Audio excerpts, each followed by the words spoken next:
गाईस एक इन्सिडेंट झाला सकाळी सकाळी. मिरर आहे ना, तर त्यांची रिक्षा लागून गेली अशी, त्यांनी न्यूट्रल वर सोडून टाकली. गॅरेजवाले काकांना ते म्हणे की हे भरून देतील म्हणे तुम्हाला, तर त्यांना घेऊन जा. चिपकाव नाही लागणार काका, ते चिपकलं ना तर तो असं फिरणार नाही असा. एनिवेज आज आहे माझा पहिला पॉडकास्ट. एक तर आपलं काही काम वेगळं असतं आणि त्यामध्ये असं काही उपाधी घुसून जाते, काही घेणं ना देणं एवढी मोठी उपाधी. तर गाईज बघा, मी आता कुर्ता वगैरे घालून झालेला आहे तयार आणि आता मला जायचं श्रीराम मंदिरामध्ये. पॉडकास्टचा सेटअप आहे ना खूप छान असतो, सेट करायला खूप मजा येते. हा पॉडकास्ट तिथे शूट करू, रूम मध्ये शूट करण्यापेक्षा, कारण की रूम मध्ये खूप गरम. आशीर्वाद द्या, एकदम छान काम हो पूर्ण 100%.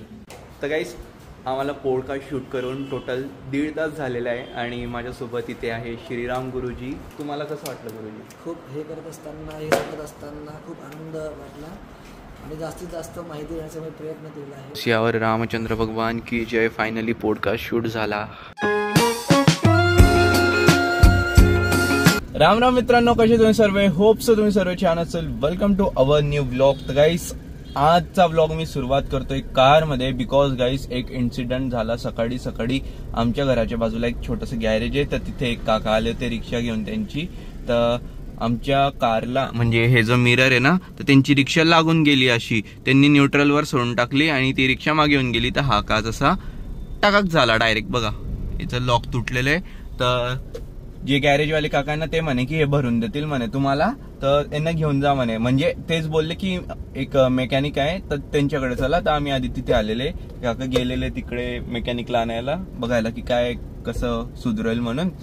एनिवेज आज आहे माझा पहिला पॉडकास्ट गाईज. तर मी फायनली आज पहिला पॉडकास्ट शूट करणार आहे. हा ब्लॉग तर मी पॉडकास्ट आल्यानंतर टाकेल, बिकॉज गाईज मी खूप वेळेस आहे ना म्हटलेलं आहे ब्लॉग मध्ये की आज मी पहिला पॉडकास्ट शूट करतोय, बट आहे ना काही रिझन मुळे तो होऊच नाही शकला. एक तर जे गेस्ट त्यांना जमलं नाही, हा म्हणजे त्यांना जमलं नाही, मी तर ऑलवेज फ्री होता, बट त्यांना केव्हा केव्हा जमत नाही होता.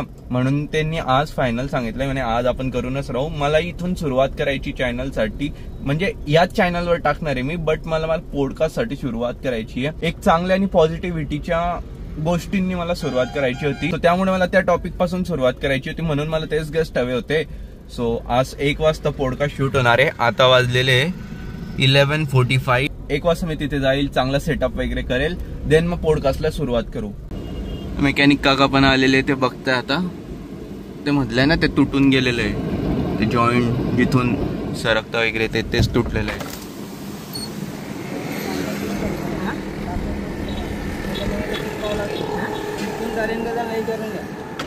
चिपकाव नाही लागणार काका, ते चिपकलं ना तर तो असं फिरणार नाही, असा होणार नाही. तो जर चिपकवलं तर ते नवीनच टाकावं लागेल का?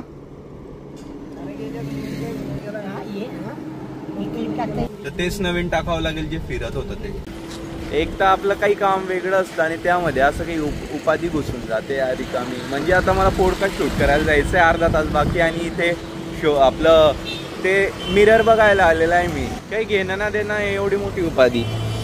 जाऊ दे, आता जातोय घरी, नंतर लावून गेल तो काच.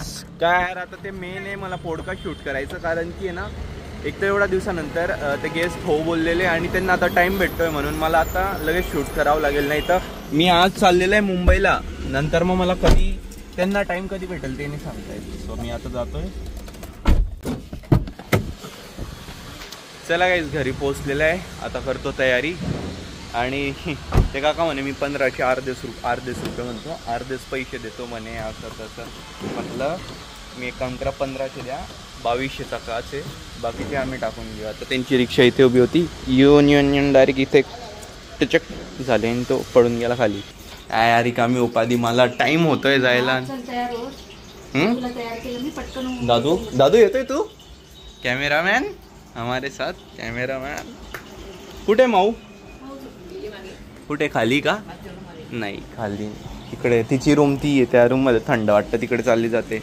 हे घे, हे लटकव, तयार होतो. मला कुर्ता दे, दे कोणता पण दे. पांढरा कुर्ता आहे का? पांढरा कसा प्लेन आहे ना?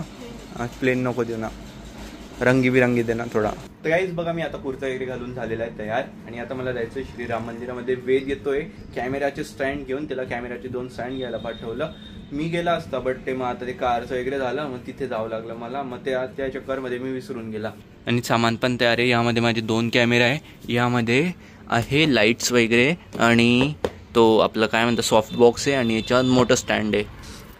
तर म्हटलं हा पॉडकास्ट तिथे शूट करू, रूममध्ये शूट करण्यापेक्षा, कारण की रूममध्ये खूप गरम होतं आणि जळगावची गरमी तुम्हाला माहिती किती नेक्स्ट लेवलची असते. म्हणून मी म्हटलं तिथे जाऊ, तिथे लाईटचा इफेक्ट पण छान येईल, बॅकग्राऊंड पण छान येईल आणि चांगलं वाटेल, तिथे चांगल्या ठिकाणी पॉडकास्ट शूट सुरू केला म्हणून. गाईस 1:11 झालेले आणि 1 वाजेचा टाईम दिला होता त्यांनी, पण आहे ना वेद कुठे राहिला आहे यार. वेदसोबत मला जायचं आहे, कार घेऊन तर मी जाऊ नाही शकत. म्हटलं कार घेऊन जाऊ, एवढा सामान आहे तर, आणि सोडा म्हटलं आता डायरेक्ट बॅगवरच. हां आणले का, चल लवकर. झालाय ना तयार, असं देतोय ना तू सोबत. मग काय झालं, इकडून तुला ना आधी सुमितला घ्यायला जायचं, मला सोडल्यानंतर. माहिती ना घर सुमितचं, सुमितला आणशील. सुमितने नवीन घर घेतलेलं आहे म्हणून तो दुसरीकडे गेलेला आहे राहायला, तर त्याला घ्यायला जावं लागेल. आता चल मला सोडून ये, आणि तिकडे घ्यायला चालला तर सुमितला. ही बॅग घे, ठेव पुढे ठेव बॅग. एवढं मग आता काय, एवढंच लागतं बेटा. घ्या कॅमेरा दोघी याचे होते. बेबे आशीर्वाद द्या, एकदम छान काम हो पूर्ण 100%. आशीर्वाद आहे तुला. काय ते मनोकामना पूर्ण हो. मनोकामना पूर्ण हो गाईस. यार एक घामामुळे आणि केस मोठे असल्यामुळे कॅमेरा म्हणतो, सॉरी चष्मा निघतो.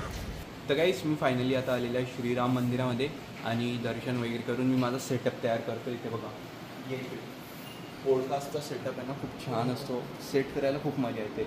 सर्वात आधी एक सॉफ्ट बॉक्स तुम्हाला पाहिजे, त्यानंतर जर 2 कॅमेरे किंवा तीन कॅमेरे जर तुम्ही यूज करत असतील ना, त्यासाठी तुम्हाला 3 ट्रायपॉड लागतील, आणि एक तिकडे लागतो, एक इकडे लागतो. म्हणजे आता मला सेट करायचं बाकी आहे, बस मी आता सेट करतो आहे. आणि तेवढ्यात आपले सबस्क्रायबर पण आलेले इथे मागे, त्यांना पण पॉडकास्ट बघायचं आहे का, इथे बघा. तर बस मी थोडं सेट करतो, करू थोड्या वेळात सुरुवात. आम्ही वेट कुठे गेला आहे, येतोय. तुम्हाला कसं वाटतंय, तुमच्या लाईफमधला सुद्धा हा पहिला पॉडकास्ट आहे? माझ्याही आयुष्यातला हा पहिला पॉडकास्ट असल्यामुळे मला खूप आनंद होतोय. तुमच्या डोळ्यात आसू येऊन गेले. सद्गुरू अंतःकरणात असल्यामुळे मी सगळ्यात खूप भाग्यवान समजतो की सद्गुरू अप्पा महाराजांच्या कुळामध्ये माझा जन्म झाला. अप्पा महाराज यांच्याबद्दल खूप बोलता, बरोबर. तर मला त्यांच्याबद्दल काही माहिती द्या ना, की अप्पा महाराज कोण होते? जळगावमध्ये जेव्हाही श्रीराम रथोत्सव असतो, जेव्हाही काही कार्यक्रम असतो आपला श्रीराम मंदिरामध्ये, तर आजच्या पिढीला फक्त एक वाटतं की हा उत्सव म्हणून साजरा करता, पण हे कोणी सुरू केलेलं आहे, हे कशामुळे सुरू झालेलं आहे हे कोणालाच नाही माहिती. भोसलेंच्या सरदारामध्ये हे गाव सुरुवात झाली. शिवाजी महाराजांच्या काळात उल्लेख येतो असा की जे शिवाजी महाराजांचे सरदार होते भोसले, त्यांच्या ठिकाणून हे गाव वसलेलं आहे. आणि या गावाचे गावभर म्हणजे अप्पा महाराजांचे पिताश्री नारायण शास्त्री, जी श्रीराम रथावर आपण उत्सव मूर्ती नेता, तर ती अयोध्यावरून आलेली आपल्याला. अयोध्याचे रामानुज संप्रदायातील रामानंद स्वामी, त्यांच्या स्वप्नामध्ये प्रभू रामचंद्रांनी दृष्टांत दिला की जी उपासना तू आजपर्यंत करत आलेला आहे, आणि त्या उपासनेच्या जोरावरती मी जी काही तुला ही उत्सव मूर्ती तुझ्या प्रसाद रूपाने तुला दिलेली आहे, ही आता ही मूर्ती अप्पा महाराज अशाशी जळगावचे अप्पा महाराज आहे, त्यांना तिथून द्या. तर गाईस आम्हाला पॉडकास्ट शूट करून टोटल 1.5 तास झालेला आहे, आणि माझ्यासोबत इथे आहे श्रीराम गुरुजी, यांच्यासोबत मी आज पॉडकास्ट शूट केलं आणि खूप छान पॉडकास्ट झालेला आहे. मला वाटलं होतं मॅक्सिमम अर्धा तास किंवा पाऊण तास एवढा आम्ही पॉडकास्ट शूट करू, बट जसं आम्ही बोलत गेले तसं चर्चा वाढत गेली. तुम्हाला कसं वाटलं गुरुजी? खूप हे करत असताना, हे सांगत असताना खूप आनंद वाटला, आणि जास्तीत जास्त माहिती देण्याचा मी प्रयत्न केला आहे. हो, हा विषय फार विशाल आहे, मोठा आहे. जेवढा आपण जाणून घेण्यात हे आहोत, खूप म्हणजे खूप मोठा जाईल हा विषय. आणि मला 2 विषय आहेत ज्यामध्ये जास्त इंटरेस्ट आहे, एक तर देवाचा आणि दुसरा हे भूत प्रेत वगैरे, म्हणजे ते तांत्रिक विद्या वगैरे, त्यामध्ये म्हणजे मला जाणून घेण्यामध्ये इंटरेस्ट आहे. असं ते ब्लॅक मॅजिक वगैरे काय असतं, फक्त ते पॉडकास्ट मी जास्त असतं ना, त्यामुळे. आणि लवकरच अजून एक पॉडकास्ट सुद्धा शूट करणार आहे गुरुजींसोबत. सो धन्यवाद गुरुजी तुम्हाला, तुम्ही तुमचा एवढा वेळ दिला आम्हाला. छान, मलाही वाटलं. धन्यवाद. तर गाईज फायनली सगळा सेटअप आता आवरलेला आहे. इथे ह्या दोघांनी सगळं पॅक करून दिलं आहे, कारण की मी थोडं बोलत होता आणि थोडंफार शूट करत होता, त्यामुळे सगळ्यांनी आवरून टाकलं आता आणि सगळं बॉक्समध्ये ठेवलेलं आहे. आता घरी जायचं आहे. सुमितला तू सोडून ये आधी. तू घरी जातोय ना? कोण? माझ्या घरी का? चल मग, चल माझ्या घरी, चल मग माझ्या घरून तुझ्या घरी जाशील. चला, बोलो सियावर रामचंद्र भगवान की जय. फायनली पॉडकास्ट शूट झाला. काहीच घरी पोहोचलेले आणि आमचं सामान बघा बाई असं डायरेक्ट पसरून पडलेलं आहे. याच्यामध्ये सॉफ्ट बॉक्स आहे, याच्यामध्ये कॅमेरा वगैरे, त्याच्यामध्ये ते तिघी, याच्यामध्ये स्टँड आहे. दादू एक एक वस्तू घेऊन जा आरामात. गाईस आता आहे ना, आम्ही बघताय वेजची गॅदरिंग फेअरवेल, क्लासची फेअरवेल होती त्याच्याच व्हिडिओ बघताय आम्ही. आणि ना बघताय काय काय कसे कसे डान्स केले. कालच होती आणि आज व्हिडिओ आले. परवा, काल मंडे होता, अच्छा परवा होती तर आज व्हिडिओ त्याला आलेले. तर तेच बघताय. भावने विमलच्या गाण्यावर डान्स केलेला आहे. अजून कोणत्या कोणत्या गाण्यावर केलेलं आहे? किती किती प्रकारचे गाणे होते? 7-8 त्याने डान्स केलेला. तर आम्ही तेच बघत होते. असे हसू येत आहे ना. पण मम्मी म्हणते ज्याने तो व्हिडिओ केला त्याला असं वाटतं तिथं जाऊन डायरेक्ट 2-4 कानाच्या खाली मारू म्हणून, कारण की ना त्याला आहे ना व्हिडिओज काढता आलेला नाही. दाखव रे दादू, सॅम्पल दाखव. हे बघा काय. हा ना, वेदचा मित्र का बरं नाचत होता ज्याने कॅमेरा पकडलेला आहे त्याने. बस एवढंच आहे. वेद कोणता आहे तेच समजत नाही आहे. बघा बघा, म्हणून मम्मी बोलली की असं मारायची इच्छा होते म्हणे त्याला. अरे काय काय काय काय चालू काय दादू? ते कुठे दादू तू? हाय दादू हाय. अरे मी आलो होतोय का तो आलो होतो? कॅमेरा मला समजत नाही मोबाईल मध्ये. एवढा काय आलो होतोय तो? शांत सगळे फुलं. दुसरा व्हिडिओ नाही भेटणार आहे का चांगला? मग कुठून? सरांनी हे नाही ठेवलं होतं का व्हिडिओ काढणार आहे? अरे मग घे ना त्यांच्याकडनं व्हिडिओ रे. पूर्ण थोडी काढला मग. आपल्या घरात 2 कुत्रे आले. दोघे एकमेकांसोबत झोपलेले.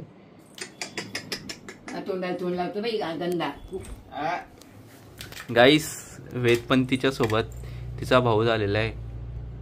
ये रे इकडे बाहेर निघ ना. दे पप्पी घेत तिची.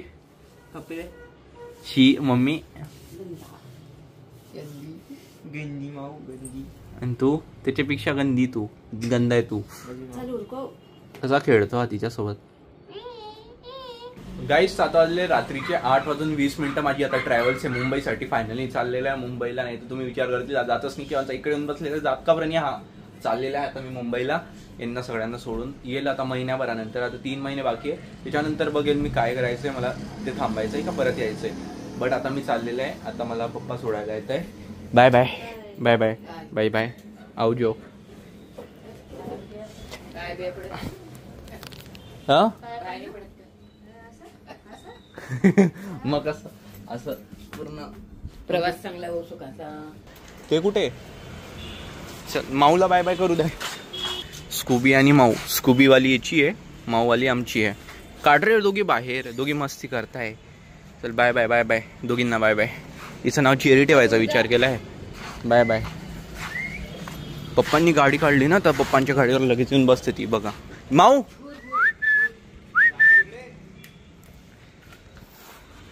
लगेच ती गाडीवर येऊन बसेल. ही शिकून गेलेली आहे गाडीवर बसणं. पप्पांनी शिकवलेलं आहे. नाही हिच्यावर ही हायटेड आहे का जास्त. Bye bye. चला हो. अरे मम्मी दादू याला घे, हिला घे.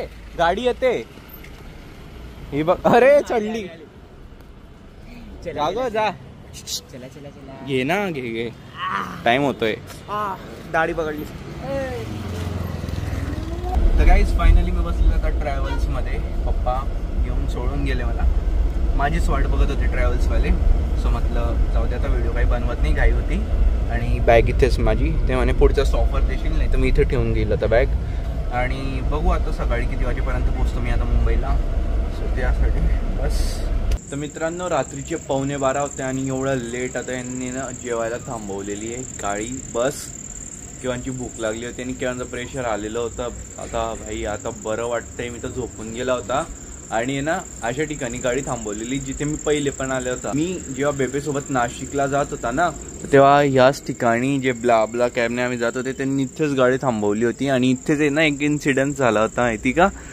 इथे एका सापाला पकडलं होतं. एक म्हणजे एकदम मोठा साप होता. तर काही मुलं होते तर ते सापाला पकडत होते. ते म्हणजे पकडलेलं होतं, ते खेळत होते, फोटो काढत होते सापासोबत. तर ना मला हे कसं काय अचानक आठवलं माहिती का. मी आधी मध्ये गेला, म्हटलं वॉशरूम कुठे. ते बोलले की असं फिरून जावं लागेल तिकडे. मी असा आला आणि इथे येऊन बघतो झोके वगैरे म्हटलं. आणि त्यानंतर मी हे कृष्ण भगवान आहे ना यांचा फोटो बघितला मी अचानक. मग नंतर माझं लक्षात आलं, अरे यार इथं तीच जागा आहे आणि मी इथे मध्येच खेळत होतो. म्हटलं भाई इथे साप निघाला आणि मी इथेच चालतोय. मी डायरेक्ट एकदम जोरात निघाला तिकडून. म्हटलं आधीच तिथं साप निघालेला आहे, आधीच भीती वाटते. तिकडून निघून गेला. मग गेला आणि तिथे जात होता तेवढ्यात ह्या बाबांना बघितलं. हे बाबाने हे स्टॅच्यू आहे. मी पण एकदा शॉक होऊन गेलो. म्हटलं ओरिजिनल नाही. आता करतो जेवण. गाईस आता आहे ना जेवण करतो मी रात्रीचे 12 वाजता. आणि दाल खिचडी मागवली होती, थोडी संपलेली पण आहे, अर्धी बाकी आहे. आणि अर्धी आता जात नाही आहे बिकॉज ऑफ मम्मीने मला पनीर दिलं होतं, पनीर फ्राय करून दिलं होतं. दॅट्स वाय पनीर खाऊन घेतलं मी बसमध्ये. आणि आता जेवण जात नाही, जास्त पण भूक लागत नाही. पाणी पण पिऊन घेतलं. बघतो आता किती वेळ म्हणतो सॉरी किती जेवण जातं. नाही तर पार्सल करून दिलं उद्या सकाळी नाश्त्यासाठी. चांगलंच असते खिचडी. अशी आपण खिचडी खाता ना, शिळी खिचडी त्याला म्हणतो आपण, खरवडवाली. चला गाईस जेवण झालेलं आहे. आईस्क्रीम घेतलं आणि बाकी पार्सल करून घेतलं. जातच नाही होती एवढी खिचडी. आणि ती बस पण तिथे सुरू झालेली आहे. म्हटलं आधी जेवणच घेऊ पार्सल आणि सोबत आईस्क्रीम पण घेतलेलं आहे. दादा तर खातो थोडंफार. पाणी पण पिलं नाही बिकॉज पाणीमध्ये होतं ना आणि ते घ्यायला परवडत नाही. रिकाम आपल्याकडे असून आपण उगाच ते घ्यायचं असं त्यासाठी मग आईस्क्रीम घेतो.